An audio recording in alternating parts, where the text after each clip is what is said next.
C'est au stade Marc-Vivien Foé que nous avons suivi Guy Arias, qui arbitrait une rencontre de l'AS Monchat dans la région lyonnaise. Guy s'est confié à Juste du foot après avoir enfilé son maillot noir. Il s'apprête à tout vérifier afin que le match soit conforme aux réglementations. Vérification de licence, des feuilles de match, tout y passe. Mais pourquoi Guy a-t-il choisi d'être arbitre ? C'est car j'avais de la famille dedans. Et c'est au moment où j'ai arrêté le foot c'est quelque chose que j'ai toujours adoré, c'est une passion. Au moment d'arrêter le foot, c'était soit j'entraînais des petits, soit je devenais arbitre. Et de fil en aiguille, c'est passé à l'arbitre. Comment gère-t-il la position de l'arbitre, souvent vu comme le bouc émissaire sur le terrain ? L'arbitre, avant d'être un amoureux de football, parce que c'est un homme, et il a le droit de se tromper. Comme quelqu'un qui travaille dans une entreprise, il se trompera, un arbitre sur un terrain de foot, il va se tromper. C'est dommage, sur un match, l'attaquant ne va pas lui en vouloir, qu'il ait loupé le but. L'arbitre, il va pas se faire un penalty, on en entend parler. C'est dommage, mais l'arbitre, c'est assez à atteindre. Comparé aux autres sports, pourquoi y a-t-il autant de pression sur un arbitre de football ? Foot, on va dire, il y a beaucoup plus de passion dans le foot. Et la passion, après, elle s'exprime par des faits, par des gestes. Et je trouve qu'un match de foot, il a beaucoup plus de pression, de tension. Du fait qu'il y a il y ait plus de public autour, il y ait plus d'attentes. Et je pense que c'est toute cette pression qui fait que, au final, les joueurs, les spectateurs, les coachs, ils crient plus facilement sur l'arbitre. Et je pense que si l'arbitre est beaucoup critiqué, c'est aussi en France. En Angleterre, il est beaucoup plus respecté. Après, les arbitres anglais sont toujours au final des grandes compétitions. Donc est-ce que le niveau de l'arbitre va avec le respect qu'on lui doit ? C'est pas normal, mais j'ai l'impression que c'est ça. Qu'est-ce qui pourrait lui faire dire stop à l'arbitrage ? Une blessure. Une blessure. Et si le foot commence à devenir un peu trop. Voilà, avec de la violence. C'est vrai que ça monte de plus en plus. On constate ça d'année en année, il y a de plus en plus d'arbitres qui sont tapés dessus à l'issue des matchs. Au bout d'un moment, ça peut devenir écœurant. Il y a des matchs où c'est écœurant. Mais je pense qu'il faudra une grande dose. C'est pas une main lavée, je pense. Comment fait-il la part des choses en rentrant au vestiaire ? On va dire le foot c'est un peu la société d'aujourd'hui. On va dire là des gens qui écrivent tout le temps, il y a toujours des embrouilles. Il faut être plus intelligent, il faut passer au-dessus. Et c'est un peu un jeu mental, c'est le jeu du plus fort mentalement. Et c'est souvent l'arbitre de l'être. Je pense qu'il fait les grands arbitres, c'est ceux qui arrivent à résister à toute cette pression de l'extérieur en fait, du public. Et un petit mot pour les jeunes ? Avant tout, il faut que ça soit une passion. Il ne faut pas qu'ils aient peur de se lancer. Ils peuvent se lancer et essayer, ça ne coûte rien. Je pense que ça peut surprendre beaucoup et en intéresser beaucoup. La curiosité, l'intérêt, c'est également ce qui a poussé Steve Da Silva, deuxième arbitre interrogé par Juste du foot, qui est aujourd'hui arbitre dans la région Rhône, et qui nous raconte comment il a envisagé d'être arbitre. Alors donc, je suis devenu arbitre en 2004 à l'âge de 15 ans comme je disais. Alors c'est parti d'une anecdote où je prenais énormément de cartons jaunes pour contestation et du coup avec mon président de club de l'US Vénissieux à l'époque, d'une rigolade on était parti sur écoute, essaye de prendre le sifflet, on va voir ce que ça donne. Et de fil en aiguille en fait on est parti et je me suis inscrit à une session de formation à l'arbitrage et du coup de fil en aiguille je me suis pris de passion pour cette activité. Moi j'adore le foot et je pense que pour être arbitre il faut aimer le foot, il faut être un amoureux du football comme tu le disais, autrement on s'en sort pas et c'est pas quelque chose qui je pense pourrait nous plaire. Pourquoi faut-il respecter l'arbitre ? Alors moi je pense surtout comme je disais que l'arbitre ça peut pas être il peut pas apporter du mal au football parce qu'avant tout c'est un amoureux du football, il aime le jeu et c'est plus un chef d'orchestre je dirais pour que tout aille bien avant le match, pendant le match et même après le match et en aucun cas un arbitre ne peut nuire au football contrairement à certains joueurs. L'arbitrage n'est pas un sport individuel, Steve a un regard différent sur le rôle des hommes en noir.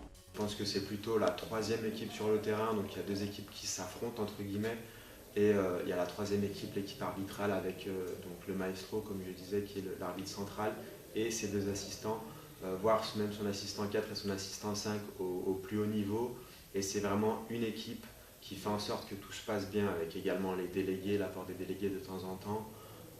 Voilà, c'est vraiment l'équipe arbitrale et on est tous là pour s'entraider les uns et les autres.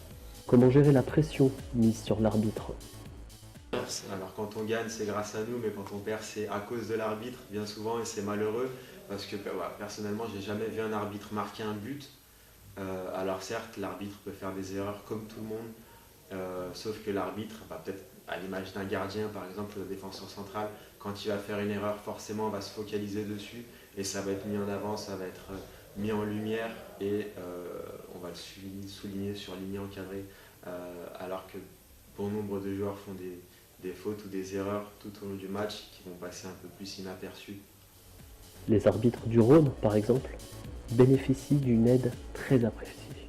C'est vrai que dans le Rhône, on a la chance d'avoir, en étant un petit peu chauvin, peut-être l'un des meilleurs districts de France en tout cas.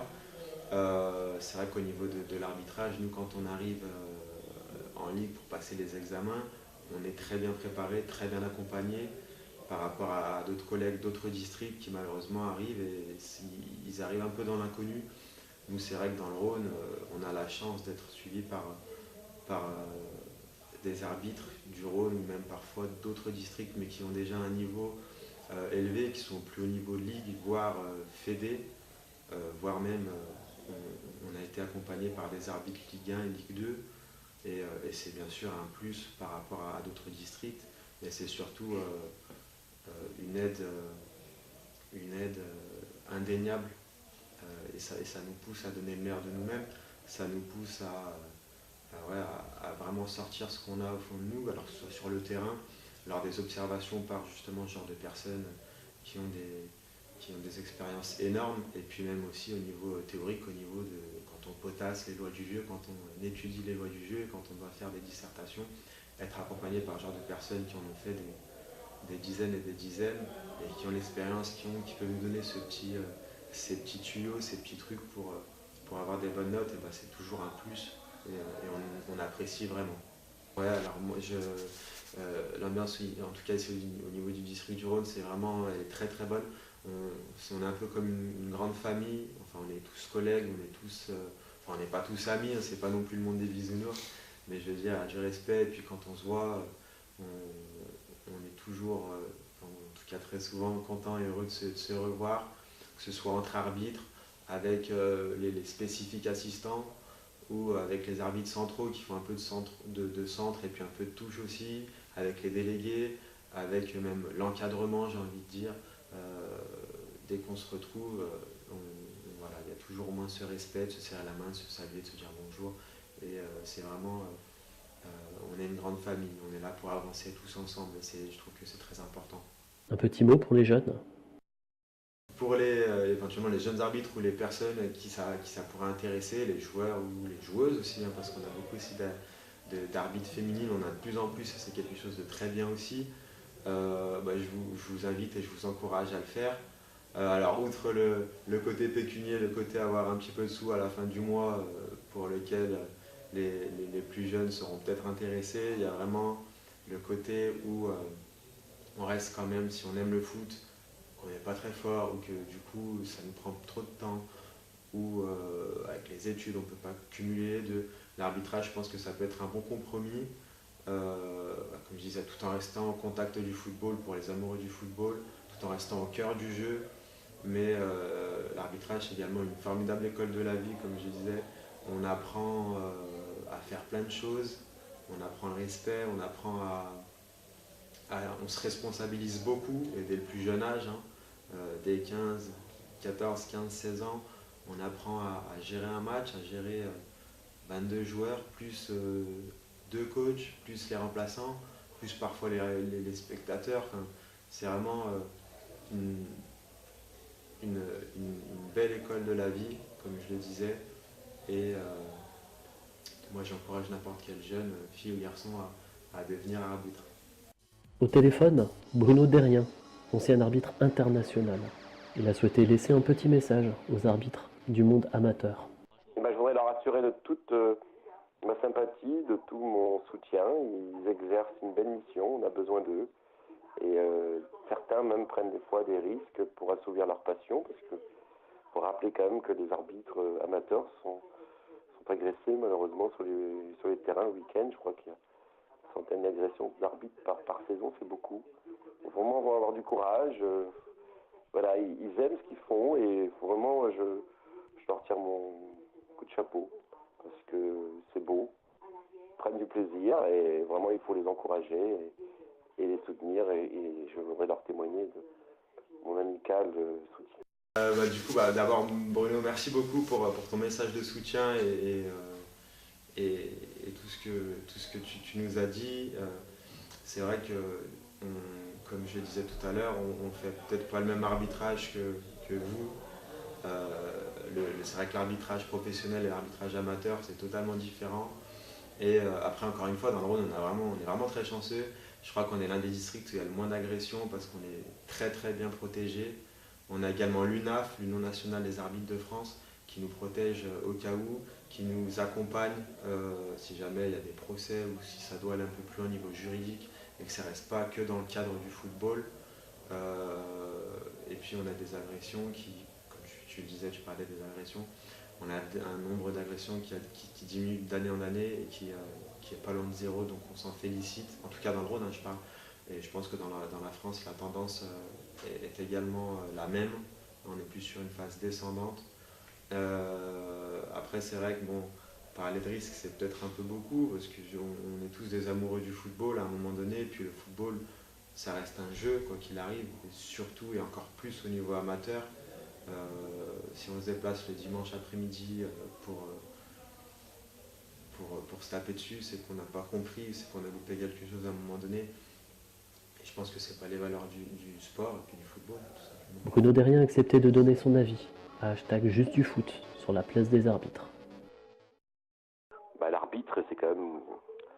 On a besoin d'arbitres dans la vie, tous les jours, et forcément, on en a besoin aussi dans le sport, et notamment dans le football. Alors, trop souvent, malheureusement, l'arbitre est considéré comme le bouc émissaire, toujours responsable des défaites, parce qu'on gagne toujours sur ses propres mérites, et on perd toujours par la faute des autres. Donc c'est une belle et noble mission qu'il faut respecter, et qu'il faut encourager. Il faut encourager des gamins, les jeunes à devenir arbitres, parce qu'on manque cruellement d'arbitres. Il y a à peu près 25 000 arbitres de football, je crois, en France. Il en faudrait le double pour que toutes les compétitions qui sont organisées soient dirigées par des arbitres officiels. Donc il faut protéger cette mission qui est essentielle au bon déroulement du sport et notamment des matchs de football. Quelle place doit avoir un arbitre sur le terrain ? L'arbitre, c'est un peu un honneur, c'est le chef d'orchestre. Celui qui donne le là sur le terrain, qui fait en sorte que le jeu reste au jeu, que les règles soient respectées et qu'il n'y ait pas de dérive. Alors c'est vrai que trop souvent, il y a des erreurs d'arbitrage, on ne peut pas les nier, comme il y a des erreurs techniques de la part de joueurs, voire même de grands joueurs, comme il y a aussi des fois des erreurs dans les plans de ce jeu qui sont élaborés par les coachs, ou comme aussi il peut y avoir des erreurs dans la gestion des clubs. Mais l'arbitre est un magistrat quelque part, et un magistrat n'a pas le droit à l'erreur, parce que dès qu'il se trompe, c'est forcément considéré comme une injustice. D'où souvent les réactions hypodermiques aux décisions qui peuvent paraître parfois contestables. Mais clouer au pilori un arbitre parce qu'il s'est trompé, je trouve que c'est un peu trop facile. Quelle règle pourrait améliorer la place des hommes en noir ? Peut-être prendre exemple sur le rugby, sur cette règle qui consiste à sanctionner la contestation d'un joueur et d'avancer, je crois, de 10 mètres une pénalité. Eh bien, on pourrait le faire aussi au football, ou peut-être pour faire diminuer aussi autour des arbitres ce sentiment un peu de contestation qui est vraiment prégnant dans le football. Voilà une règle qu'on pourrait peut-être mettre en place. Que manque-t-il à l'arbitrage français ? Ce qui manque à l'arbitrage français, peut-être, c'est identifier une élite, un leader. On a besoin d'un leader ou de plusieurs leaders pour porter haut et fort les couleurs de l'arbitrage français. À mon époque, il y avait plusieurs arbitres charismatiques qui étaient présents dans toutes les grandes compétitions internationales. Peut-être qu'on était davantage respectés. Et voilà, je crois qu'il faut identifier très vite une élite, enfin un leader, et qui porte un peu tout l'arbitrage derrière lui. Y a-t-il une différence entre les arbitres d'hier et ceux d'aujourd'hui? Vous savez, à mon époque, qui n'est pas si lointaine, moi j'ai arrêté en 2008, on était aussi critiqués. Alors, il y avait moins d'émissions, moins de talk-shows, moins d'images, peut-être. Les réseaux sociaux étaient moins puissants qu'aujourd'hui. Twitter n'existait pas, c'est vrai. Et tout cela, bien sûr, complique maintenant la mission des arbitres parce qu'ils sont scrutés, leurs décisions sont scrutées. Il y a des émissions, il y a des polémiques très souvent qui sont entretenues ici ou là, bien entendu. Mais à mon époque, c'était aussi compliqué d'arbitrer. Les matchs n'étaient pas plus faciles. Il y a toujours eu de l'enjeu à mon époque. Voilà, alors ce qui a évolué, c'est la médiatisation, quoi. Des erreurs, des problèmes d'arbitrage, qui étaient peut-être moindres à mon époque. Bruno Derrien a vécu de grands moments. Quels sont ses meilleurs souvenirs? Oh, j'en ai un, j'ai du mal à en citer un, j'en ai deux ou trois. J'ai le dernier match de Marseille en Ligue 2 en mai 96, la remontée de Marseille en Ligue 1 contre Sochaux, au stade, une ambiance extraordinaire. C'était mon premier match au Vélodrome. J'avais même pas envie de siffler la fin du match, tellement que c'était beau à voir. Marseille avait gagné 3-1 contre Sochaux et remonté en Ligue 1. C'était extraordinaire l'ambiance. Mon premier match de Ligue 1 à Lens, qui est une terre de football, à Bollard, formidable. Puis j'ai eu la chance d'arbitrer une finale de la Coupe de France en 2005. C'est quand même un grand moment avec un arbitre. Stade de France, 80 000 personnes, la Marseillaise. Une finale qui s'était bien passée avec un but dans les arrêts de jeu de Kalou qui donne la victoire aux Auxerrois. Puis aussi j'ai découvert le monde. Je suis allé à Tahiti, arbitrer le tournoi du Pacifique, en Chine, au Qatar. Et voilà, tout ça, tout. Mais en définir un, en déterminer un plus qu'un autre, c'est compliqué. Voilà, j'ai passé de bons moments, j'ai passé aussi de sales quarts d'heure sur les terrains, mais aussi de très bons moments et je ne retiens que ces bons moments.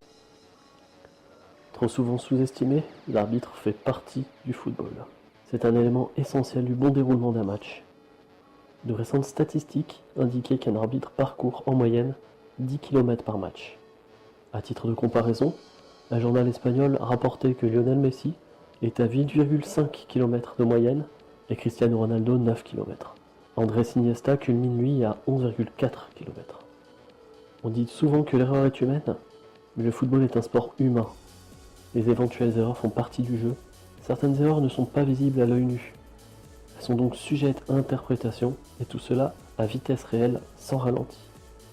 Steve, Guy et 30 000 autres arbitres sillonnent les terrains de foot dans le monde amateur français tous les week-ends pour une chose, l'amour du football. Juste du foot tire son chapeau à ces hommes en noir trop souvent décriés. Merci à eux de faire vivre le football.